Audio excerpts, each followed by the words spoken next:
मज़हर अब्बास साहब, मुज़ाकराती अमल की बहाली के लिए क्या कोई कोशिशें हो रही हैं? पसे पर्दा स्पीकर का ऐलान यही तासुर दे रहा है?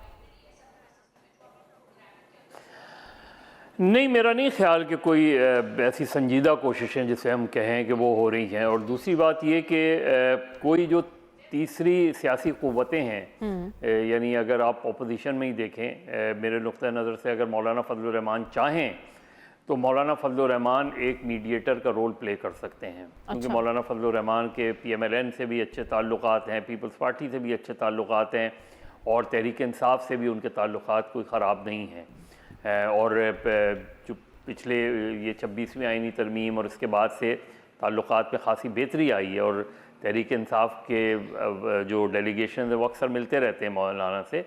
तो मौलाना क्यों नहीं रोल प्ले कर रहे, ये अहम सवाल है। और मौलाना की क्या रिजर्वेशंस हैं मौजूदा हुकूमत के साथ, इसके कि वो बारहा उन्होंने इस तरफ इशारे दी हैं। लेकिन वज़ीर साहब, PTI तो मौलाना को अपने साथ मिलाना चाहती है ग्रैंड ऑपोजिशन अलायंस के लिए। इवन देन अगर ग्रैंड ऑपोजिशन अलायंस में मिलाना चाहती है तो मौलाना अब तक क्यों नहीं मिले, ग्रैंड ऑपोजिशन अलायंस का हिस्सा क्यों नहीं बने?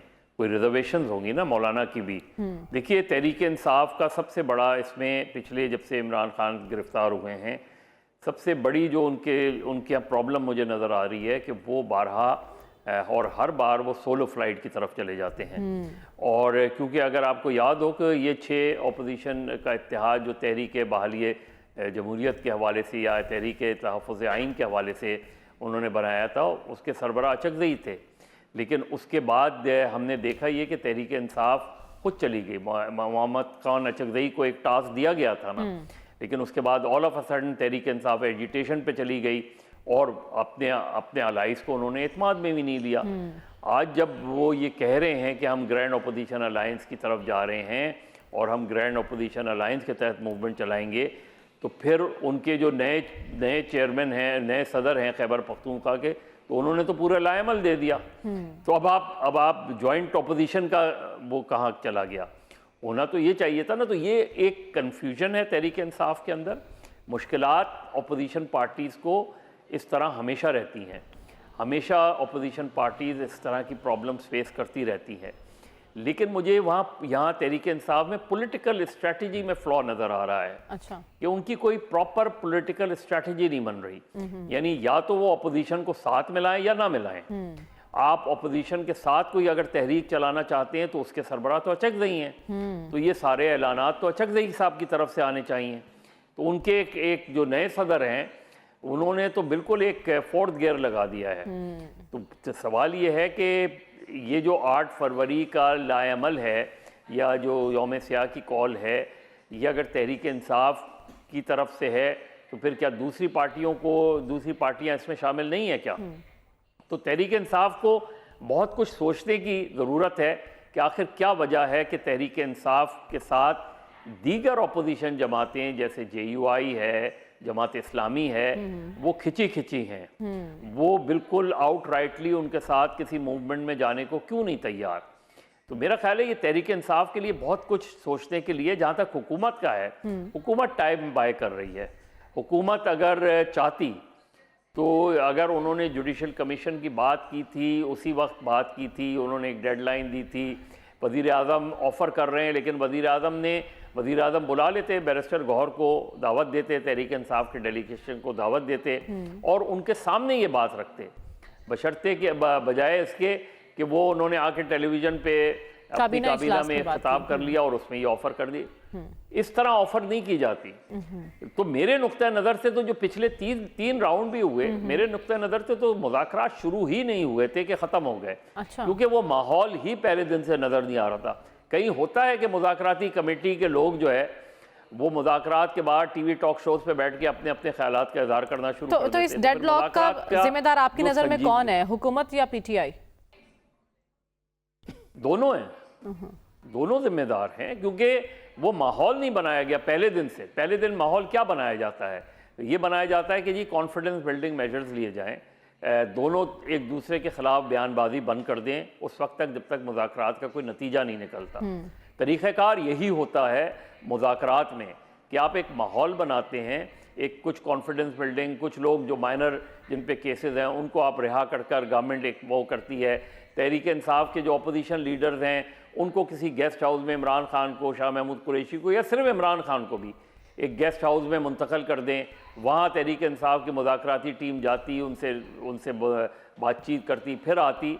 ये एक गवर्नमेंट की तरफ से जेस्चर्स होते हैं। आप देखें कि 77 में जुल्फ़िकार अली भुट्टो ने मुज़ाकराती टीम को खुद लीड किया। उन्होंने मुज़ाकराती टीम नहीं बनाई थी कि जो वो पीछे बैठे रहेंगे वो जाओ, उन्होंने खुद लीड किया। ही लेड फ्रॉम द फ्रंट। उन्होंने अब्दुल हफीज़ पीरज़ादा, मौलाना कौसर नियाज़ी, तो एक हाई पावर्ड और डिसीजन मेकिंग बॉडी बन गई ना। यहाँ ये कि जी आप मुज़ाकरात करें और फिर जाके वो इमरान खान से राय लें, ये जाके वज़ीर आज़म से राय लें, वज़ीर आज़म से लें। तो इस तरह मेरे ख्याल में मुज़ाकरात शुरू ही नहीं हुए थे कि ख़त्म हो गए। ठीक है, आपको ऐसा लग रहा है कि मुज़ाकरात के जो 3 अदवार गुजरे हैं उससे तासुर यही आया कि मुज़ाकरात शुरू ही नहीं हो क्योंकि उसका माहौल पैदा नहीं किया गया। मज़हर अब्बास साहब, आए रोज़ हमारे जवान शहादतें दे रहे हैं, जानों का नजराना पेश कर रहे हैं, लेकिन हम देख रहे हैं कि बलूचिस्तान और KP ये 2 ही सॉफ्ट टारगेट हैं। क्या वजह है, यही टारगेट क्यों है दुश्मन के? देखिए, इसके लिए तो आपको तारीख़ी पस मंज़र में जाना पड़ेगा और बहुत ज़्यादा पीछे ना भी जाएं तो 70s की जो पॉलिटिक्स थी उसकी सबसे बड़ा, उस वक्त की हुकूमत का सबसे बड़ा ब्लंडर जो था वो नेशनल अवामी पार्टी और जमीयत उलमा इस्लाम, जिनकी हुकूमतें बलूचिस्तान में थी कोalition, उसको ख़त्म किया गया। उसके बाद उसके ऑनर में जो खैबर पख्तूनख्वा की नैब की हुकूमत थी, जो है नैब की हुकूमत को ख़त्म किया गया। फिर उसकी वजह से मौलाना मुफ्ती महमूद जो JUI और खैबर पख्तूनख्वा के चीफ मिनिस्टर थे उन्होंने रिज़ाइन किया। फिर आपने नैब पर पाबंदी लगा दी, जिसकी वजह से बलूचिस्तान के लोग जो है वो पहाड़ों पे चले गए। और उस वक्त हमने 70s में एक फ़ौजी ऑपरेशन देखा जिसके जो असरात हैं वो बहुत गहरे रहे। उसके बाद हमने एक तवील मार्शल्ला देखा, उसमें इनिशियली उन्होंने नैब वैब के लीडरों को छोड़ दिया, जनरल ज़िया-उल हक़ ने। लेकिन बलूचिस्तान का मसला, बलूचिस्तान में 77 ऑनवर्ड्स कभी भी कोई जेन्युइन पॉलिटिकल रिप्रेजेंटेटिव गवर्नमेंट आई ही नहीं। और उसमें जो गवर्नमेंट्स लाई जाती थी वो बिल्कुल एक कोलिशंस के तहत सरदार आ जाते थे, वो आ जाते थे। और जो आखिरी इलेक्शन हुआ उसके भी हमें पता है कि ओवरऑल भी और ख़ास तौर पे बलूचिस्तान में भी, तो अगर आप people's representative, true people's represent, जी बोले। लेकिन हमारी तारीख रही है ना कि हमने तारीख से कुछ सीखा नहीं है। इस वक्त क्या करने की ज़रूरत है? देखिए, आप APS was the turning point. Khyber Pakhtunkhwa में हुआ, उसके बाद आपने एक नेशनल एक्शन प्लान बनाया। ज़रा गौर तो करें, नेशनल एक्शन प्लान का क्या गया, उसके साथ क्या हुआ। जब आप प्लान्स बनाते हैं, बड़े जज्बाती तकरीरें करते हैं, सब कुछ करते हैं, उसके बाद कितनी मर्तबा हमारे वज़ीर आज़म जाके बलूचिस्तान में बैठे, कितने लोगों ने, पॉलिटिकल पार्टीज़ ने बलूचिस्तान के इशू पर संजीदगी से लिया, नहीं लिया संजीदगी से। अल्टीमेटली जो और ख़तरनाक वाक़या हुआ वो अकबर बुक्टी वाला वाक़या हुआ। उसके बाद बलूचिस्तान आपके हाथ से निकलता चला गया। तो जब तक आप इस तरफ संजीदगी से गौर नहीं करेंगे, और बहुत सी चीज़ें हैं जो ज़ाहिर है हम टेलीविज़न पे गुफ्तगू नहीं कर सकते। बलूचिस्तान का मसला और खैबर पख्तूनख्वा का मसला बहुत संजीदा है और इसीलिए जो पॉलिटिकली इस मामले को संजीदा लेने की ज़रूरत है। हमारे जवान तो अपना काम कर रहे हैं, वो तो शहादतें दे रहे हैं, लेकिन जहाँ पर हम लैक कर रहे हैं वो है पॉलिटिकल स्ट्रेटजी, वो अपनाने की भी ज़रूरत है।